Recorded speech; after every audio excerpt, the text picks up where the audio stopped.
Welcome to the Organic Food Garden at Garden Shop Bryanston in Johannesburg. Today we're going to chat about companion planting. Now in my courses I always get asked the same questions, and they are: how and what do companions do? Are some companions more effective than others? What companions to use? And lastly, how far can I plant my companions from my major crop? And today I'm going to answer all your questions.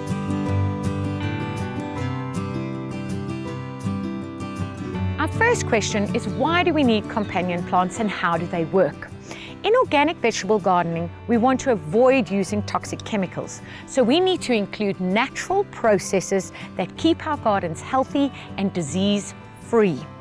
Organic vegetable gardening requires you to plant specific plants next to each other in your gardening beds that act as companions to these main crops. These companion plants boosts our harvest of our main crops, reduces pest attacks, attracts pollinators to your garden, attracts predators to your garden, which helps keep the bad bug population down. What this does, it creates diversity in the environment, which maintains harmony and balance and prevents you from reaching out for those toxic sprays. I like to have my companions have multiple purpose. So for example, edible flowers. Edible flowers beautify your garden. They also attract pollinators and you can eat them. I also love to use herbs as companions. And the reason is because most herbs act as a repellent. They don't smell very nice. They're also shallow rooted, most of them, so you can plant them really close to your main crop.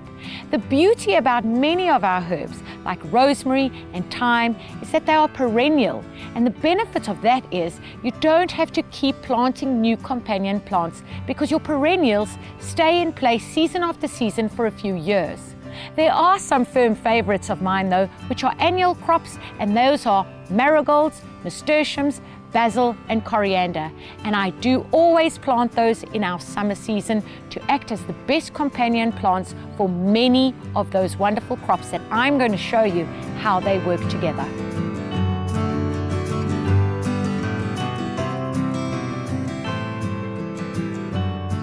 My absolute favorite companion to use in a garden, and that is marigolds.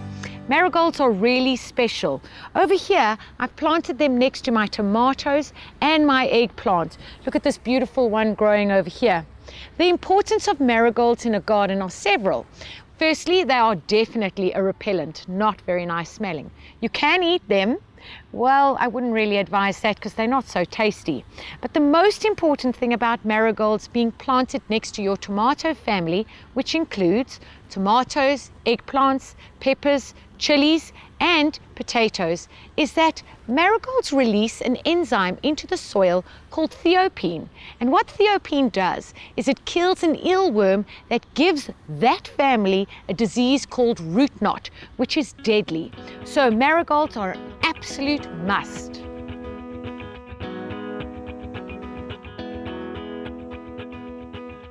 We've got a lot going on in this bed. Now the interesting thing here is that it's not always about companions repelling insects. What we have here is we've used the space in this bed very effectively.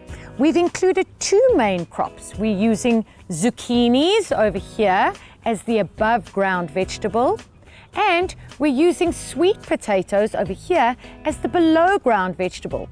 What this does is the sweet potatoes grow along the ground, creating a situation like mulch. We call this a living mulch. So it protects the soil, it keeps the moisture in the soil, and it keeps weeds at bay, which is fantastic. These two crops, the zucchini and the sweet potato, both use different nutrients. So it's effectively using the space and the nutrients in this bed. Then of course, we've got basil. This basil is gorgeous, and you can see that the bees are loving the flowers at the moment. This acts as a repellent and a pollinator. Another great example of this kind of combination is what they call the three sisters, when you grow corn, climbing beans, and creeping squash. The corn acts as a trellis for the climbing beans. The legume, a bean, creates nitrogen in the soil for the other crops to benefit from, and the creeping squash acts as a living mulch. That's another great example that you can use in your vegetable garden.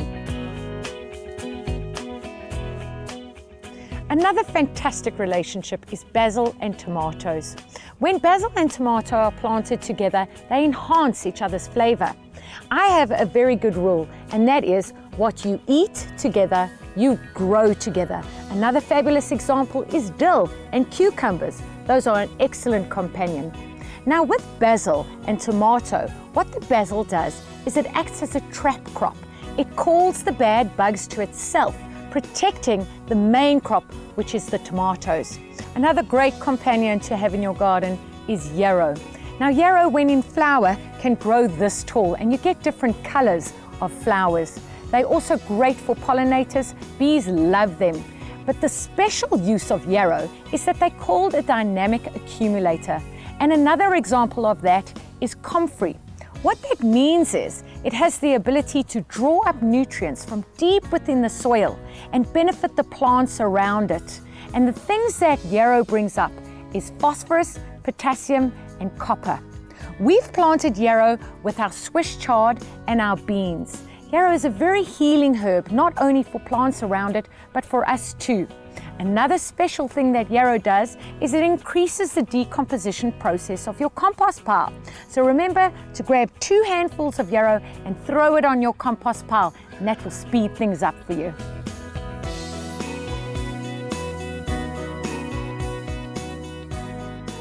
As you can see, your organic vegetable garden can be its own doctor, as long as you conscientiously plant the right plants next to each other. The wonderful thing about companion plants is it's really easy. And if you've missed anything and like to ask us any questions, please email me. I'm always available for your questions. I just want to add that using herbs in your garden is so beneficial because most herbs are perennial, so you don't have to keep changing your crops every season. Some of those are annual, and in those instances, plant them at the right season. So your basil, coriander, marigolds, nasturtium, those are all summer companions to use. Your winter companions, calendula is a wonderful winter companion to use. And spacing. Herbs can really be planted close to your main crops, so you don't have to worry about competition for nutrients and water. We really hope you enjoyed it and learned a lot about companion planting.